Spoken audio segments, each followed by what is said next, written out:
Assalamualaikum warahmatullahi wabarakatuh. Anak-anak hebat, kita berjumpa lagi dalam mata pelajaran Sejarah Kebudayaan Islam kelas 8 untuk pertemuan yang kelima. Hari ini kita akan membahas tentang kemajuan peradaban Islam pada masa Daulah Abbasiyah. Ada 3 bidang yang akan kita bahas, yaitu bidang politik, bidang ekonomi, dan bidang seni budaya. Masih bersama saya, Bu Lina Hidayatun Nisa di MTS Negeri 1 Kota Semarang.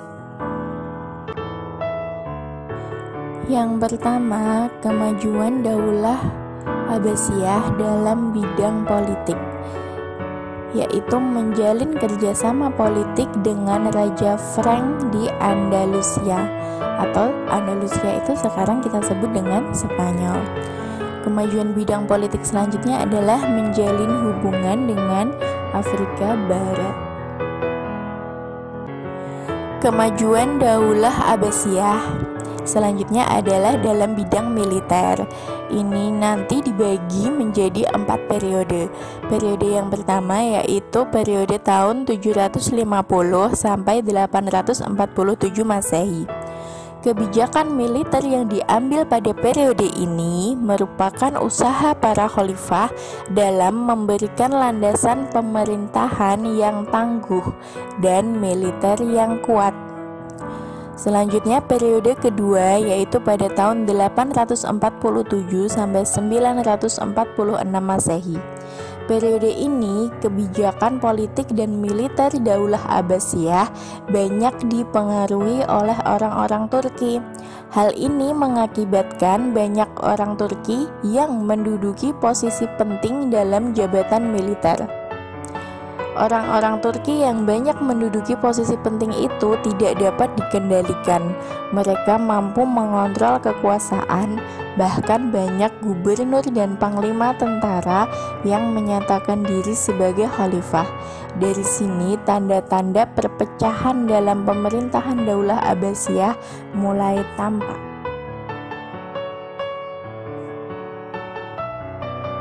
Selanjutnya pada periode ketiga tahun 946 sampai 1094 Masehi, munculnya kekuatan politik dari Bani Buwayhi yang beraliran Syiah. Mereka dapat mengontrol pemerintahan Daulah Abbasiyah, bahkan mampu menekan Khalifah Abbasiyah saat itu, yaitu Khalifah Al-Muqtafi, agar menjadikan Ahmad Buwayhi sebagai Amirul Umara atau Panglima Tentara. Sejak saat itu, Khalifah Daulah Abbasiyah tidak lagi memiliki kekuasaan penuh karena roda pemerintahan dipengaruhi oleh dominasi Bani Buwayhi. Selanjutnya, kondisi bidang militer pada periode keempat yaitu tahun 1094 sampai tahun 1258 Masehi. Pemerintahan Daulah Abbasiyah di bawah kendali orang-orang Seljuk dari Turki. Mereka mampu menghilangkan dominasi Bani Buwayhi yang berkuasa lama dalam pemerintahan Daulah Abbasiyah. Selama periode inilah Bani Seljuk berhasil mengambil alih kekuasaan dan jalannya roda pemerintahan dari tangan khalifah. Roda pemerintahan Daulah Abbasiyah tidak lagi berada di tangan khalifah yang sah. Para khalifah Daulah Abbasiyah hanya diperkenankan mengurusi persoalan-persoalan agama. Kekhalifahan Daulah Abbasiyah hilang di tahun 1258 Masehi saat tentara Mongol yang dipimpin oleh Hulagu Khan memporak-porandakan kota Baghdad sebagai pusat pemerintahan Daulah Abbasiyah. Selanjutnya, kemajuan peradaban Islam pada masa Daulah Abbasiyah di bidang ekonomi. Ini nanti ada 3 sektor, yaitu pada sektor perdagangan, sektor perindustrian, dan sektor pertanian. Kita bahas dulu di sektor perdagangan. Perekonomian masyarakat pada masa Daulah Abbasiyah meningkat saat Khalifah Al-Mahdi memerintah. Hubungan luar negeri Daulah Abbasiyah dengan kerajaan-kerajaan lain telah membawa peningkatan kesejahteraan masyarakat dan menambah kas negara. Kota Basrah menjadi pelabuhan penting sebagai tempat transit antara timur dan barat, banyak mendatangkan kekayaan bagi Abbasiyah. Selain itu, ada juga pelabuhan Damaskus dan dermaga Kufah. Seiring itu terjadi peningkatan pada sektor tambang, pertanian, dan industri. Selanjutnya di sektor perindustrian, Khalifah Daulah Abbasiyah memiliki perhatian yang sangat serius dalam memenuhi kebutuhan masyarakatnya. Untuk itu, mereka aktif mendorong kemajuan sektor perindustrian. Para khalifah menganjurkan masyarakatnya untuk berlomba-lomba dalam industri dan pengolahan. Banyak kota dibangun untuk pusat perindustrian. Kota Basrah menjadi pusat industri gelas dan sabun. Kota Kufah merupakan pusat industri tekstil. Industri pakaian dari sutra bersulam ditempatkan di kota Damaskus, yang pusat kerajinan sutranya berada di Khazaktan. Dan kota Syam menjadi pusat industri keramik dan gelas berukir. Kemajuan selanjutnya adalah di sektor pertanian. Pembangunan kanal, bendungan, irigasi, dan terusan diperuntukkan untuk memenuhi kebutuhan petani yang hasilnya mampu meningkatkan produktivitas para petani dan kualitas hasil panennya. Sebagai contoh, pada masa Khalifah Harun ar-Rasyid, istri Khalifah Ratu Zubaidah menyaksikan penderitaan rakyat akibat kemarau panjang. Dalam kunjungannya ke Mekah dan ke Madinah, atas usulan permaisuri, Khalifah membangun sebuah bendungan dan terusan yang dapat mengalirkan air ke ladang-ladang dan untuk kebutuhan hidup para petani, sehingga kehidupan masyarakat di dua kota suci itu sejahtera. Untuk mengenang jasa Ratu Zubaidah itu, bendungan itu diberi nama Bendungan Zubaidah. Selanjutnya, kemajuan Daulah Abbasiyah adalah dalam bidang seni budaya. Peradaban Islam dalam bidang seni budaya sastra mencapai puncak kejayaannya pada masa Daulah Abbasiyah. Kota Baghdad menjadi kota pusat studi ilmu, seni, dan sastra. Kemajuan ini disebabkan karena proses asimilasi atau pertemuan budaya antara bangsa Arab dengan bangsa lainnya. Apalagi setelah kegiatan penerjemahan berbagai macam buku dari Yunani, India, Bizantium, dan Persia ke dalam bahasa Arab. Perkembangan peradaban yang dapat diidentifikasi dalam bidang seni budaya dan sastra seperti yang pertama adalah seni arsitektur. Seni arsitektur ini sangat digemari oleh para khalifah. Seni arsitektur ini sangat berguna untuk keperluan membangun gedung, masjid, istana, madrasah, dan kantor pemerintahan.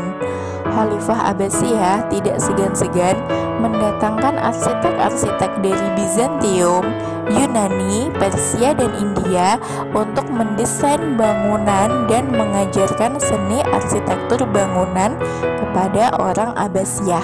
Bukti dari kemajuan peradaban seni arsitektur pada masa Daulah Abbasiyah masih dapat ditemukan sampai saat ini dari keindahan gedung-gedung istana, masjid, madrasah sebagai peninggalan Daulah Abbasiyah. Kemajuan peradaban Islam pada masa Daulah Abbasiyah selanjutnya adalah di bidang seni budaya. Seni budaya ini ada seni tata kota dan seni sastra. Yang pertama adalah seni tata kota. Seni tata kota dan arsitektur pada masa Daulah Abbasiyah bernilai sangat tinggi.